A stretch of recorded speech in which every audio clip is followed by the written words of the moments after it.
चलो बच्चों, आज का टॉपिक स्टार्ट करते हैं, नेचर ऑफ CX बॉन्ड, है ना। लास्ट क्लास में हमने क्या कर लिया था, एलाइल विनाइल ये सब कर लिया था, ठीक है। अब हमारा क्या आएगा, nature of CX bond in haloalkanes. तो यहाँ पर हेडिंग डालेंगे क्या, nature of CX bond in hello alkene.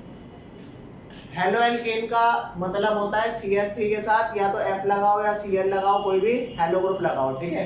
तो यहाँ पर मैं आपको क्या लिख के दे रहा हूँ, एक लिख के दे रहा हूँ CH3F, फिर एक लिख रहा हूँ CH3Cl, फिर एक लिख रहा हूँ CH3Br, ठीक है गाइस, एक लिख रहा हूँ CH3I।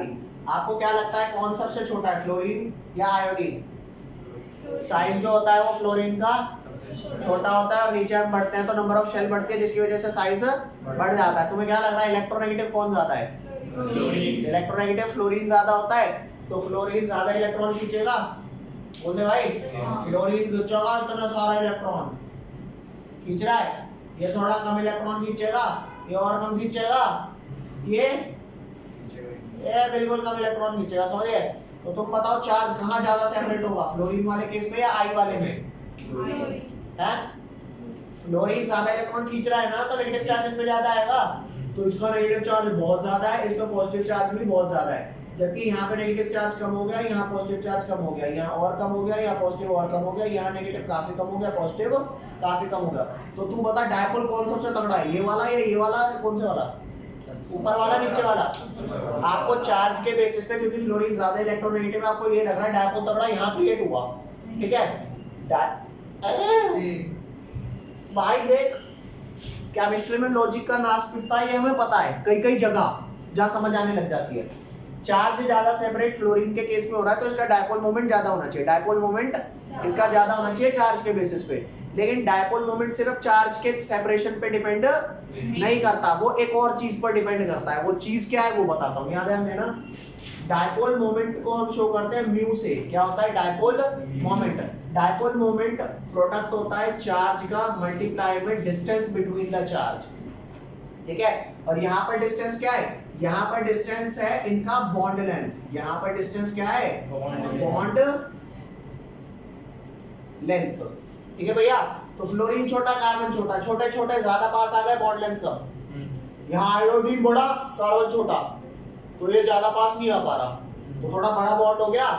तो ध्यान देना, यहाँ पर चार्ज के हिसाब से अगर मैं सिर्फ बात करता, अगर सिर्फ चार्ज के हिसाब से बात करता, तो डायपोल मोमेंट किसका ज्यादा होता, CH3F का। अगर इस वाले कंपाउंड को मैं 1 बोल दूं, इस वाले को मैं 2 बोल दूं, इसको 3 बोल दूं, इसको 4 बोल दूं, तो डायपोल मोमेंट का ऑर्डर क्या होना चाहिए था, increasing order of dipole moment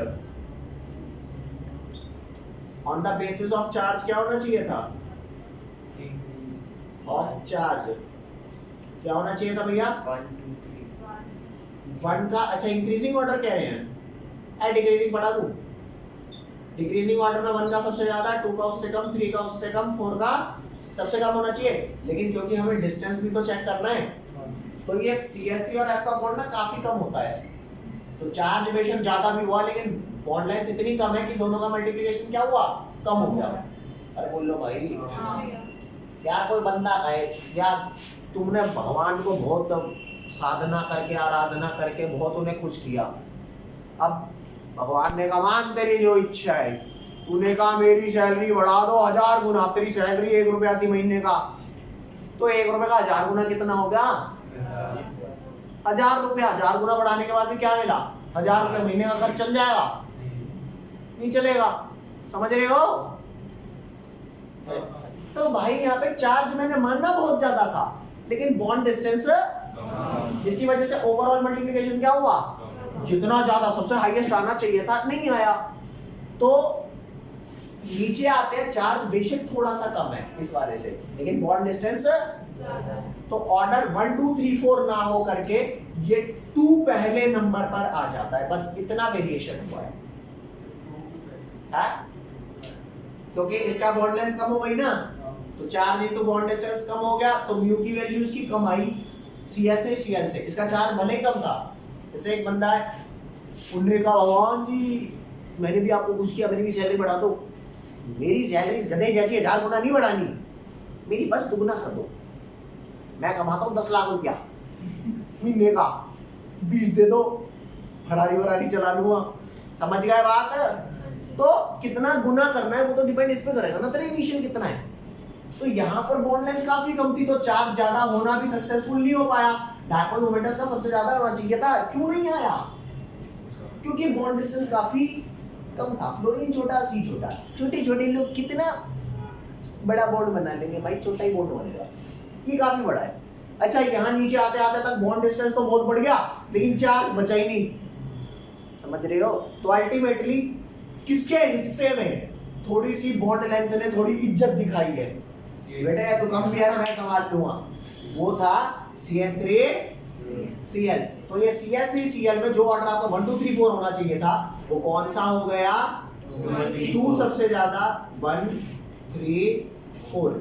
ये पेपर में खूब पूछा जाता है, समझ रहे हो? स्पेशली नीट का तो ये बहुत पसंदीदा क्वेश्चन है, इतना पसंदीदा है कि इन्हें बहुत कम पूछा है, लेकिन आपके टर्म्स में पूछ ले, आपकी किस्मत नहीं पता होगी तो फिर कैसे बताओगे? तुक्के ही मारोगे। समझ गए बात? जल्दी लिखो इसको और लिखने में थोड़ा फोकस करना गाइस। नेक्स्ट लिखिए भैया। अब हमारा क्लासिफिकेशन हो गया सारा, हमने क्लासिफिकेशन देख लिया, हमने नॉमेनक्लेचर तो पहले ही देख लिया था। अब हम आते हैं कहां पर? ये अब हम आते हैं preparation of haloalkanes. Preparation of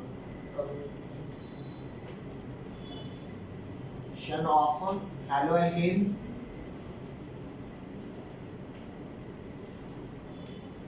किससे? फर्स्ट फ्रॉम अल्कोहल, फ्रॉम देख भैया, फ्रॉम अल्कोहल। आ जा भाई, अल्कोहल की प्रिपरेशन अल्कोहल से करते हैं प्रिपरेशन, यहाँ ध्यान देना। क्या तुझे क्यों? अबे ये किया था तूने? अबे चमन ली फ्रॉम अल्कोहल, तो यहाँ पर ध्यान देना। फ्रॉम अल्कोहल में क्या था भाई, मैं यहाँ पे अल्कोहल बना लेता हूँ, ये हमारा अल्कोहल ROH, ठीक है। आपको पता है कि हमारे हैलो एल्केन होते कौन से? फ्लोरो क्लोरो ब्रोमो आइडो वाले। फ्लोरीन के साथ रिएक्शन है ना, काफी ज्यादा क्या होती है, बहुत ज्यादा रिएक्टिविटी होती है, ठीक है। तो फ्लोरीन के कंपाउंड डायरेक्टली कभी नहीं बनाए जाते अल्कोहल से। अल्कोहल से मैं क्लोरो कंपाउंड बना सकता हूँ, ब्रोमो और आइडो बना सकता हूँ। फ्लोरो क्यों नहीं बना सकता? क्योंकि वो बहुत ज्यादा रिएक्टिव होते हैं, उतनी रिएक्शन तगड़ी हम संभाल नहीं पाते। तो यहाँ पर ध्यान देना, ROH से मैं आपको पहले कुछ रिएजेंट्स वो बताऊंगा जो क्या बना के देंगे आपको, RCl। फिर कुछ रिएजेंट्स आपको वो बताऊंगा जो आपको RBr बना के देंगे, अरे मतलब क्या लगा के देंगे, OH हटाएंगे Br लगाएंगे। कुछ रिएजेंट्स ऐसे बताऊंगा जो OH हटा के क्या लगाएंगे, I लगाएंगे। F लगाने वाला डायरेक्ट रिएजेंट हम नहीं करेंगे। तो मैं आपको रिएजेंट्स लिखवाता हूँ। ये कन्वर्जन करने के लिए रिएजेंट्स आर, कौन कौन से रिएजेंट्स हैं? रिएजेंट्स आर, सबसे पहला रिएजेंट है guys HCl in the presence of zinc Cl2। और ये जिंक Cl2 आपको लेना है पता है कैसा, एनहाइड्रस। क्या लेना है? एनहाइड्रस। इसको आप शांति से ऐसे लिख देंगे HCl प्लस एनहाइड्रस, एनहाइड्रस को ANH लिख देते हैं, एनहाइड्रस ZnCl2। ओके गाइस, ठीक है। आप जैसे ही ROH के अंदर ये डालोगे ये प्रोडक्ट आपको मिल जाएगा। अरे बोल दो भाई, रिएक्शन लिख करके दो, अभी लिख करके दिखाता हूँ सबकी रिएक्शन। एक और लिखो, एक और रिएजेंट लिखो, अगर ये ना उपलब्ध हो, अरे बोलो, जैसे टाटा टी ना हो तो भाई उत्तम चाय बना ले भाई। भाई क्या दिक्कत है, चाय तो पीनी है, रेड लेवल बना ले भाई, कोई सी बना ले। अगर HCl ZnCl2 नहीं है तो कुछ और लगा ले, समझे? तो एक और रिएजेंट देता हूँ, अगला रिएजेंट है PCl5। क्या रिएजेंट है? ROH में क्या डालो, PCl। तो मजे ही मजे भाई साहब, Cl लग जाएगा। एक और रिएजेंट लो, एक और रिएजेंट उपलब्ध है, तीसरा रिएजेंट PCl3। वाह वाह क्या बात। PCl5 नहीं है, PCl3 डालो, ठीक है भाई। एक और रिएजेंट लो, चौथा, मतलब यार काफी वैरायटी है, SOCl2। SOCl2 क्या होता है? इसको बोलते हैं थायोनाइल क्लोराइड। जहां सल्फर आता है ना, सल्फर वर्ड को थायो बोलते हैं, खाना थायो खाना थायो वाला थायो नहीं है, ये सल्फर वाला थायो है, ठीक है भाई, है क्या, थायोनाइल क्लोराइड, ठीक है भाई, थायोनाइल क्लोराइड। बातें मत कर भाई, तेरे से कोई नहीं पूछेगा थाना थायो कि नहीं थायो। मिलेगा तेरे को मिलेगा। थायोनाइल क्लोराइड आया समझ में? थायोनाइल क्लोराइड हो गया SOCl2। पता है सबसे तगड़ा रिएजेंट है ना यही है हमारा इन चारों में। इसका तगड़ा होने का आपको एक तरीका समझाता हूँ, ध्यान दो। जैसे मान करके चलो मार्केट में अगर कोई ऐसी चाय पत्ती बना दे कि जो चाय में डालो, मतलब दूध में डालो और चाय पत्ती एंड में सारी इवेपोरेट हो जाए, तो किस चीज का काम बच जाएगा? चाय छन्नी का। आप वैसी चाय पत्ती लेना पसंद करोगे या ये जो अभी आती है रेड लेवल ब्रोकबॉन्ड वगैरह ये सब? वैसी वाली चाय पत्ती बढ़िया होगी ना, क्यों? क्योंकि भाई साहब चाय छन्नी का काम खत्म। छानने में भी तो आलस आता है, समझ रहे हो बात? भाई चाय बनाया, अगर मान लो 10-12 लोगों की चाय बनाई तो भाई साहब उठ ही नहीं पता चल रहा, समझ रहे हो? तो छानने का एक आलस वाला काम है। अगर कुछ ऐसा हो कि आपने चाय बनाई, चाय पत्ती उड़ गई अपनी, तो भाई साहब समझ गए बात या नहीं समझे? चाय छानने का एक मैटर है, वो एंड में चाय पत्ती भी तो आ जाती है मुंह में। वो कौन पीता है वो वाली चाय? नहीं पीता, चाय पत्ती कोई नहीं पीता। तो मेरी बात सुनना, SOCl2 एक ऐसा रिएजेंट है जिसमें अगर आप ROH में मिलाओगे ना तो प्योर आपको क्या मिलेगा? Alkyl chloride. क्या मिलेगा? हाँ, इसके साथ जो प्रोडक्ट बनते हैं ना, साइड प्रोडक्ट जो इसके साथ बनते हैं वो उड़ जाते हैं। कहाँ चले जाते हैं? उड़ के हवा में। तो उन साइड प्रोडक्ट से मेरे को इसको सेपरेट करना पड़ेगा, नहीं करना पड़ेगा? नहीं करना पड़ेगा। क्यों? क्योंकि जो साइड प्रोडक्ट है वो उड़ गए। रिएक्शन बताता हूँ, यहाँ ध्यान दे। मान ले तेरी रिएक्शन थी कोई ROH प्लस, मैंने इसमें डाला SOCl2। जैसे ही SOCl2 डाला तो सुनना, OH हट के क्या लग गया? Cl। तो यहाँ बन गया RCl।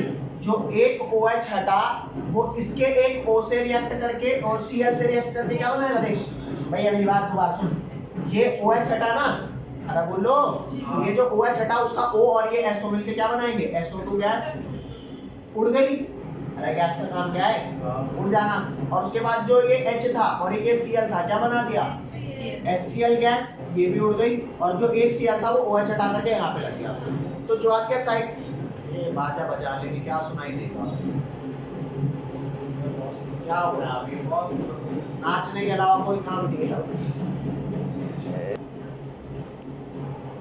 चलो भैया, तो याद ध्यान देना, यहाँ पे जो आपका SO2 और Cl2 ऐसा साइड प्रोडक्ट बना है, ठीक है? ROH में आपने SOCl2 डाला तो SO2 बना साइड प्रोडक्ट और क्या बना? HCl। तो ये साइड प्रोडक्ट आपके उड़ गए और उड़ने के बाद हुआ क्या? सिर्फ क्या बचा? RCl। तो SOCl2 से आपका एल्काइल क्लोराइड बनाना क्यों प्रिफर्ड होता है? वो इसलिए प्रिफर्ड होता है क्योंकि जो एल्काइल क्लोराइड आपका बनता है, ठीक है भैया, वो सेपरेट हो जाता है अपने साइड प्रोडक्ट से। क्यों?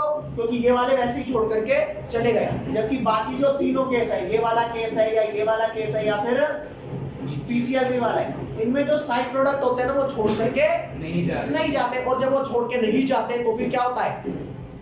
रिएक्शन मिक्सचर में या तो सेपरेशन करना पड़ता है। तो यहाँ लिखना, प्रिपरेशन ऑफ एल्काइल क्लोराइड्स या क्लोरोएल्केन्स फ्रॉम, देख भैया, preparation of chloroalkanes. Question, preparation of chloroalkanes from SOCl2। और SOCl2 का नाम क्या बता दिया आपको? Thionyl chloride. SOCl2 is preferred। Why? अरे काहे प्रिफर्ड है भाई? आंसर चेक दे। Because side product formed are gaseous in nature and get separated from the chloroalkanes automatically because side product formed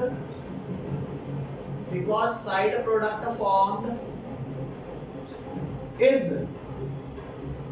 gaseous in nature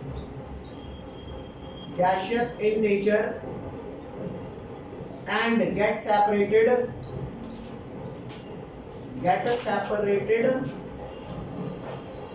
from reaction mixture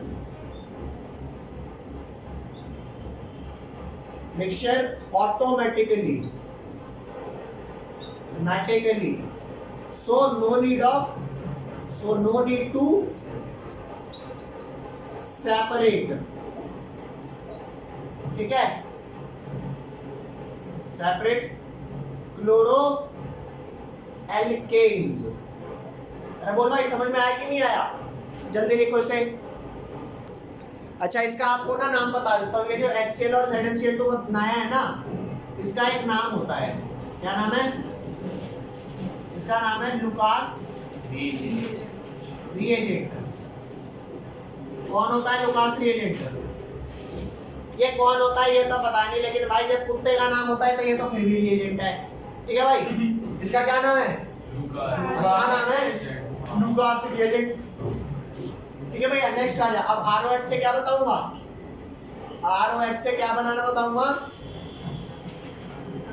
RBr, इसके reagents बताता हूं। Reagents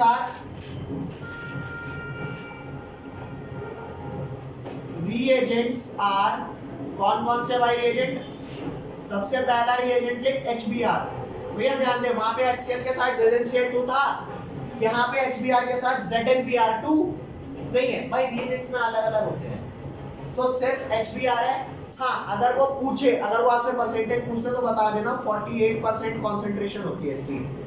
second reagent आपका क्या है? Second reagent है NaBr plus H2SO4। ये डालोगे तो क्या लग जाएगा? OH हटा के Br। थर्ड रिएजेंट क्या है? PbR3। थर्ड रिएजेंट क्या है? अरे PCl3 था, तो ये क्या है? अब आपको ना एक छोटी सी बात बताता हूँ, पहले इधर सुन लो भाई। जैसे PCl3 अगर आप मार्केट में जाओ ना खरीदने, भैया एक बोतल PCl3 देना, वो आपको दे देगा, क्योंकि ये स्टेबल कंपाउंड होता है और ये बना हुआ मार्केट में सप्लाई हो रहा होता है, लेकिन ये ना स्टेबल कंपाउंड नहीं होता। तो जब भी आपको PbR3 चाहिए होता है ना, आप ऑन द स्पॉट इसे बनाते हो। अबे चाय पीनी होती है तो यूं होता है क्या, जा मास्टर बेकर से चाय ले आ, और पता चला हाँ जी कब की मैन्युफैक्चर है भैया, तो 2 महीने पुरानी चाय दे रहे हो यार। ओ भाई 2 महीने पुरानी चाय, भाई टाटा टी मिल सकती है 2 महीने पुरानी, लेकिन अब चाय लिक्विड फॉर्म में थोड़ा मिलेगी, वो तो ऑन द स्पॉट बनानी है। अरे समझ गया नहीं समझे? तो भाई मेरी बात सुन, PCl3 अपने को रेडीमेड मिलता है, लेकिन PbR3 नहीं मिलता। तो PbR3 जब भी आपको जहां भी बनाना है, आप उसके रिएजेंट डालो, उसके रिएजेंट पहले क्या हम रिएक्ट करके बनाएंगे? PbR3, और वो अपने आप क्या हो जाएगा? यूटिलाइज। अरे यूज नहीं आई बात समझ? कितनों को नहीं आई? मैं दोबारा आपको बताता हूँ, PbR3 स्टेबल कंपाउंड नहीं होता, ये बना तुरंत यूज करना तो कर लो। अरे यूं होता है कि तूने नान बनवाए 5 महीने बाद खा रहा है, नान अगर 2.5 घंटे बाद खाए तो कैसा लगता है? अबे चमड़े जैसा हो जाता है, वो खत्म नहीं होता भाई साहब, रबड़ जैसा हो जाता है ना, उसे चबाने में बहुत ज्यादा एनर्जी लगती है। समझे कि नहीं समझे? तो कुल मिला के PbR3 एक ऐसा कंपाउंड है जो अनस्टेबल है, आपको चाहिए तुरंत बनाओ, तुरंत यूज करो। अभी क्वेश्चन ये है कि मेरे को ये बता, ROH में मैं PbR3 डाल पाऊंगा या नहीं डाल पाऊंगा? डाल पाऊंगा, लेकिन not in the form of PbR3। इसको किस फॉर्म में लिखना है? इसको हमें देखो PbR3 नहीं लिखना, कैसे लिखना है? Red phosphorus plus Br2। आपने माचिस के बगल पे रेड फॉस्फोरस लगा देखा है? रेड जिस पे आप घिसते हो, तो वो रेड फॉस्फोरस प्लस Br2 ये रिएक्ट करके क्या बना देंगे? PbR। अरे बोल लो भाई, लिख जल्दी लिख इसको। भाई आपको ये समझ आया कि Cl लगाने के कितने रिएजेंट है? Cl लगाने के 4 रिएजेंट, कौन कौन से? PCl5, PCl3, HCl, ZnCl2 और SOCl2। इनमें से बढ़िया कौन सा? अब आपको दिमाग में ये आ रहा होगा कि जब भी मैं अल्कोहल और SOCl2 को यूज करके RCl बनाऊंगा तो मेरे को क्या बार बार ये भी लिखना पड़ेगा? जो ये ऑर्गेनिक केमिस्ट्री में साइड प्रोडक्ट को ज्यादा इज्जत नहीं दी जाती है। मेन प्रोडक्ट लिख, हो गया काम। आप कहोगे अच्छा ऐसा कैसे हो सकता है? ये अभी आगे आपको पता लगेगा जब आपको मैं कन्वर्जन कराऊंगा, ठीक है? तो आपको यहाँ पर सिर्फ मेन प्रोडक्ट पर ध्यान देना है, बाकियों पे बहुत ज्यादा ध्यान नहीं देना। जैसे अगर आप पूछते हो कि इसके साथ बता दे साइड प्रोडक्ट क्या होगा, तो ध्यान नहीं देना, पूछेगा ही नहीं, समझ रहे हो। तो अभी आपको उसके 4 रिएजेंट बताए मैंने, Cl लगाने के, Br लगाने के कितने रिएजेंट बताए, कौन कौन से, HBr, NaBr, H2SO4 और PbR3। अब जिंदगी में कभी नहीं बोलोगे, क्या बोलोगे, रेड फास्फोरस और Br2 is the reagent not the PbR3। वो बात अलग है, ये रिएक्टर के पहले यही बनाएंगे। अब आयोडीन लगाने के रिएजेंट बताऊं, बोलो, तो यहाँ पर लिख देना, ये हटा करके क्या आयोडीन लगा देंगे,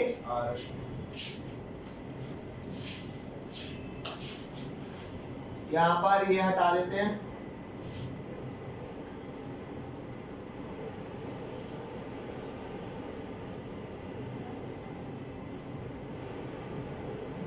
आई लगाने का बताया था गाइस। आई लगाने का पहला रिएजेंट क्या है, NaI, या फिर अगर NaI नहीं है तो KI। किसकी प्रेजेंस में डालो, 95% H3PO4 की प्रेजेंस में।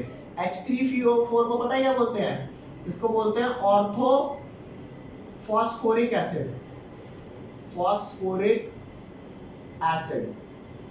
अगर ऑर्थो नहीं लगाओगे, सिर्फ फॉस्फोरिक एसिड बोलोगे तो भी चलेगा। अरे बोल भैया, सिर्फ फॉस्फोरिक बोलोगे तो भी चलेगा, अरे बोल दे, क्लियर।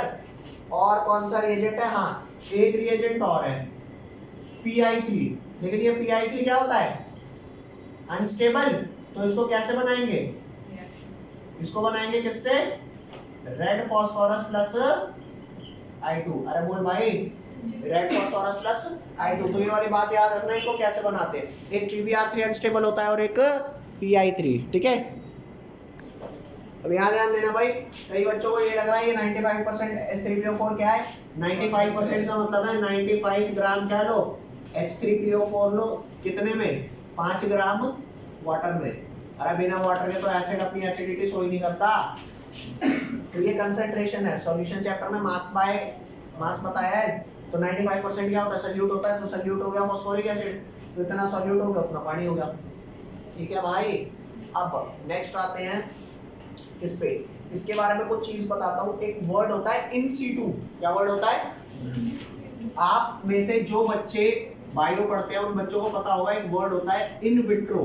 क्या वर्ड होता है, क्या, IVF, इन विट्रो। विट्रो का मतलब क्या होता है, टेस्ट ट्यूब। विट्रो मींस होता है टेस्ट ट्यूब। तो भैंस की कुछ टेस्ट ट्यूब ही बोल देता, विट्रो सिट्रो पिट्रो, इतने भाई टेस्ट ट्यूब है तो टेस्ट ट्यूब बोलना, इन टेस्ट ट्यूब बोल दे।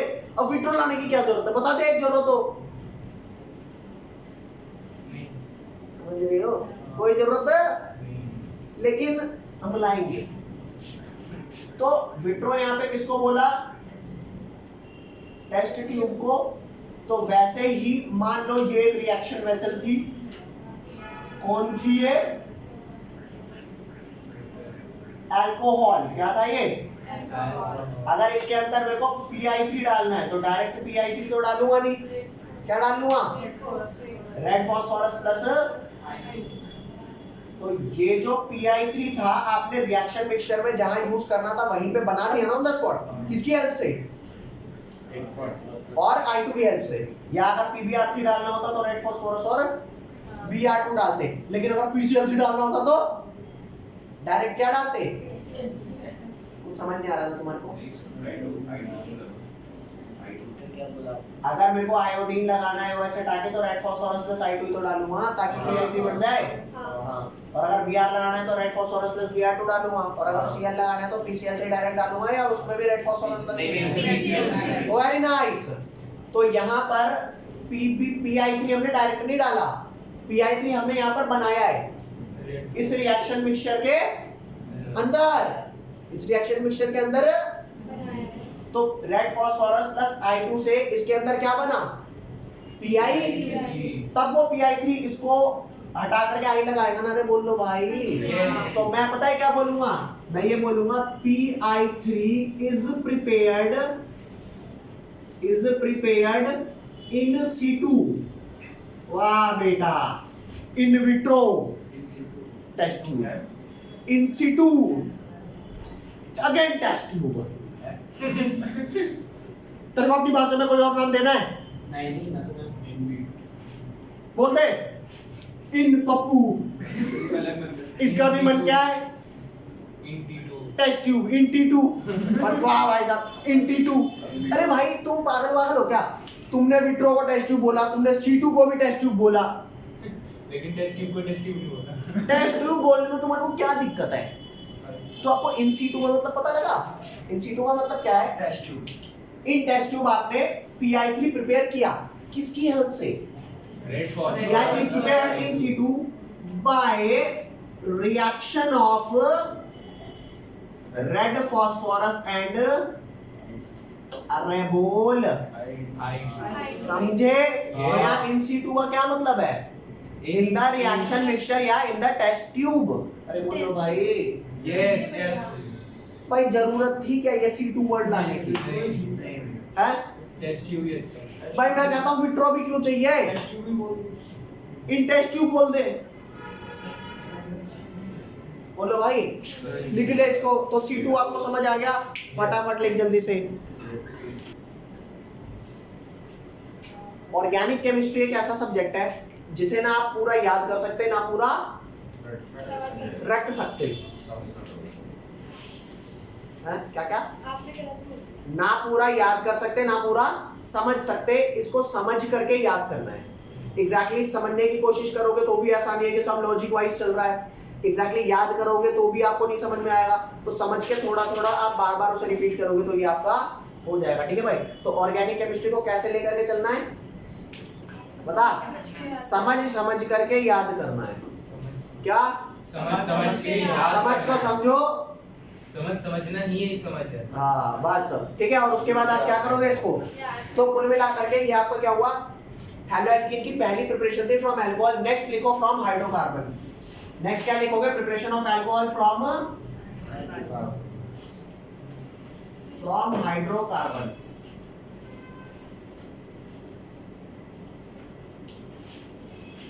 हाइड्रोकार्बन का क्या मतलब होता है?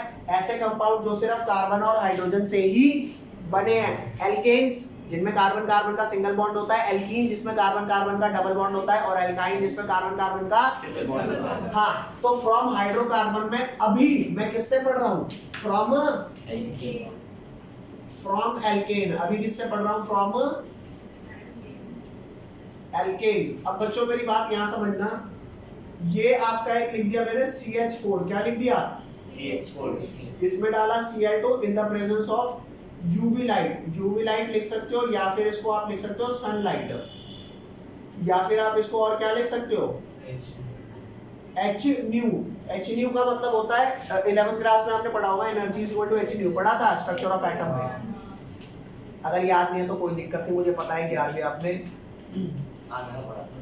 ठीक है भैया? तो कुछ भी लिख सकते हो CH4 और Cl2 के आगे। इसमें रिएक्शन पता है कैसे होती है? इसमें रिएक्शन ऐसे होती है कि ये दो Cl है ना, एक Cl एक H को लेकर भाग जाएगा। अरे क्या होगा? एक Cl एक H को लेकर के भाग जाएगा और क्या बना लेगा? CHCl plus HCl। समझ रहे हो? बगल में जो एक H की पोजीशन खाली हुई वो कौन ले लेगा? CH3। क्या बना? CH3। अरे बोल दे भाई। तो जिस भी रिएक्शन मिक्सचर के आप अंदर रिएक्शन कर रहे थे ना, उसके अंदर CH4 था और कौन था? अरे बोल लो भाई। CH4 और कौन था? अब मेरी बात सुनना। CH4 और Cl2 रिएक्ट करके क्या बना लेंगे? CH3Cl और HCl। अब इसके अंदर CH4 भी है, CH3Cl भी है। अब जरूरी नहीं है कि अगली रिएक्शन CH4 और Cl2 के बीच में ही हो। वो किसके साथ हो सकती है Cl2 की रिएक्शन? CH3Cl के साथ। और इसका एक और H रिप्लेस होकर के और क्या बनेगा? और ये पता है कब तक चलता रहेगा? जब तक सारे H खत्म। भाई मेरी बात दोबारा सुनो, मेरी बात दोबारा। तुम्हें क्या लगता है हमें दान कहाँ देना चाहिए? जो गरीब है या जो अमीर है? गरीब। सच्ची बता, झूठ बात तो नहीं है? नहीं देखो, हम तो गरीबों के भी गरीब हैं। हमारे में अमीरी वाली तो बात ही मत करना, गान से काम नहीं चलेगा। राइट? हमें 20 लाख भी दे दोगे तो भी नहीं कर्जे खत्म होने।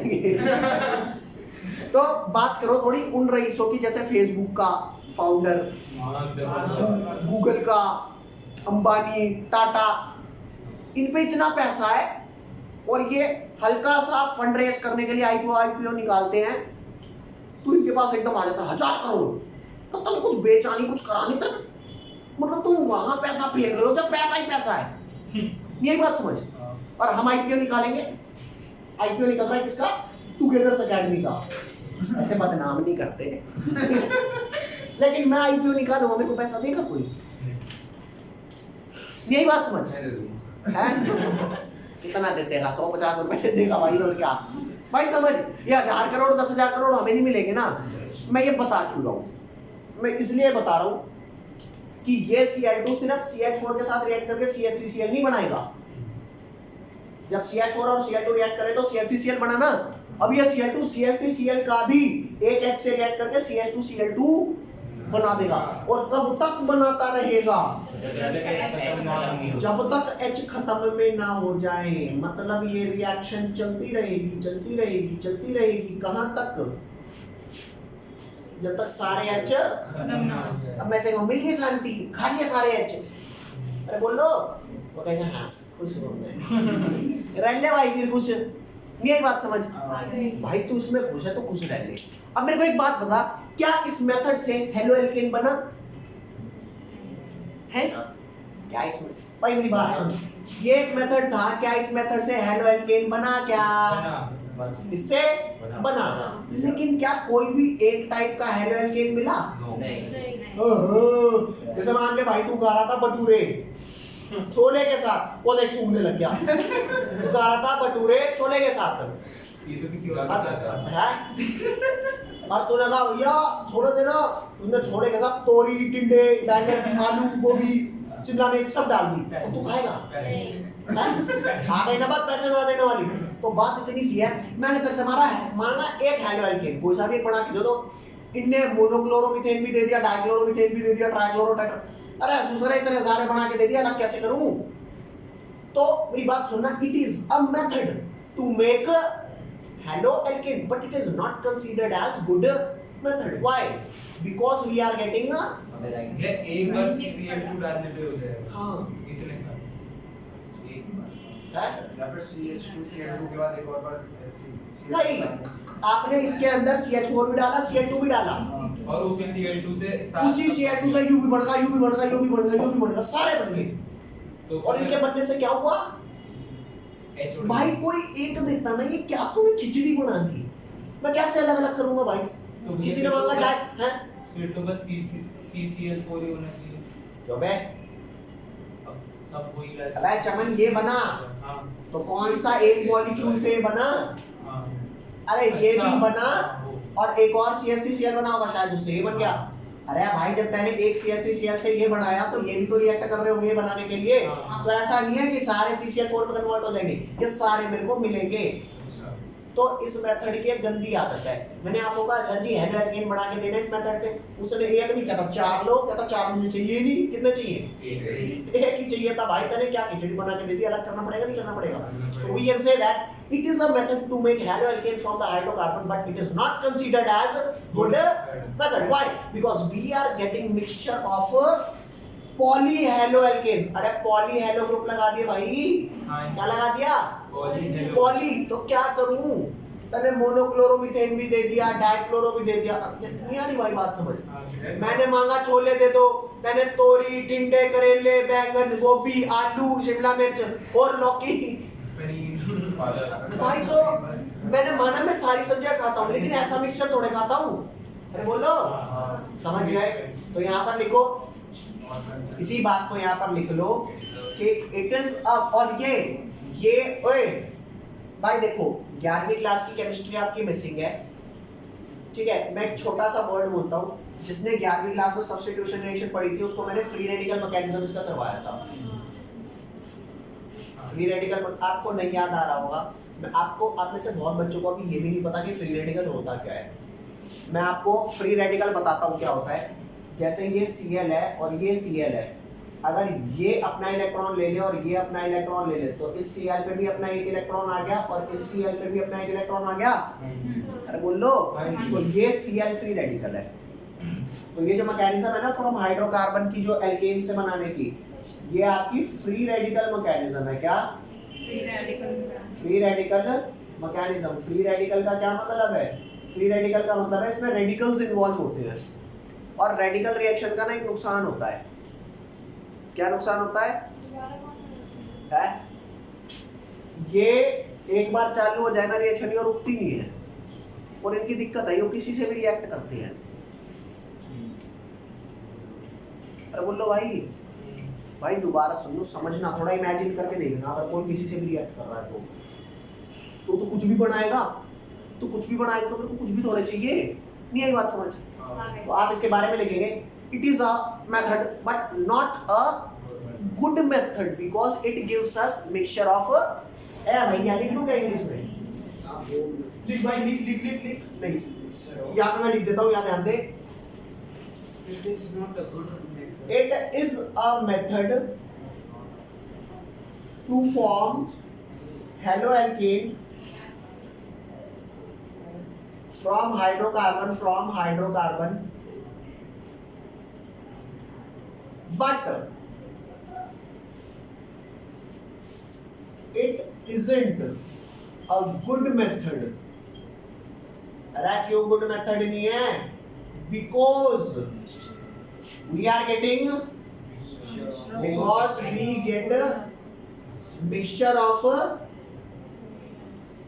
mono, डाई एंड अरे कितने लिखो, डाई ट्राई टेट्रा पेटा थटा पेटा इतने सारे अलग के दे दे, दिमाग खराब हो गया मेरा सुन करके। क्या भाई ये अच्छी बात है, सब दे देते हैं। अच्छा चल रहा है, चल सॉरी समझा नहीं है कोई रैंडम। क्या भाई, we get mixture of mono di and polyhaloalkane लिख दिया। अरे पॉली मतलब जितने लग सकते हैं यार, पॉली मींस मैनी। पॉलीहैलो ये भी पॉपुलर है यार, मेरी इंग्लिश में क्या एल्केन है ना। which are difficult to guys, अरे क्या difficult to, क्या मान लो तुम्हारे को मार्केट में ऐसी चाय पत्ती मिल गई जो ससुरी चाय छन्नी से भी ना सेपरेट हो रही, तो तुम खरीदोगे वो? अच्छा टाटा ने बनाई है, चाहे बाटा ने बनाई है, ले जाओ अपनी चाय पत्ती। भाई साहब समझ आई बात? नहीं आई? रमोन भाई तो क्लियर? नेक्स्ट रीड जल्दी से, फटाफट एकदम फटाफट। इसे तो चालू करा दे। यहाँ पर जाने भाई सिंपल सी बात है, तुमने कहा अब सिर्फ ये फाइनल प्रोडक्ट बनेगा या ये भी बनेगा, ये भी बनेगा, ये भी बनेगा? भाई ये सारे ही बनेंगे। ये भी बन गया। अगर मान लो ये सारे कन्वर्ट हो जाते CCl4 में तो एक अच्छा मेथड होता कि इसको इससे रिएक्ट कराए, ये बन गया। लेकिन मेरे को ये भी मिला, ये भी मिला, ये भी मिला, कोई भी बहुत ज्यादा यील्ड में नहीं मिला कि कोई एक काफी ज्यादा मिल गया मैं उसे सेपरेट कर लूं। थोड़ा ये मिला था। मान ले कोई एक बच्चा हो, वो क्रिकेटर भी हो, सिंगर भी हो और बॉलर भी हो और बास्केटबॉलर भी हो, फुटबॉलर भी हो, शेफ भी हो और क्या क्या होता है, इंजीनियर भी हो, डॉक्टर भी हो, कंपाउंडर भी हो, सिरिंज से इंजेक्शन भी लगा देता हो और ड्राइवर भी हो। वो बच्चा किसको चाहिए? भाई तुम जो सोच रहे हो वो नहीं है। यहाँ ध्यान दे, ये मिक्सचर बच्चा किसी को नहीं चाहिए भाई, इसको कोई भी काम ढंग से नहीं आता, ढंग से नहीं आता।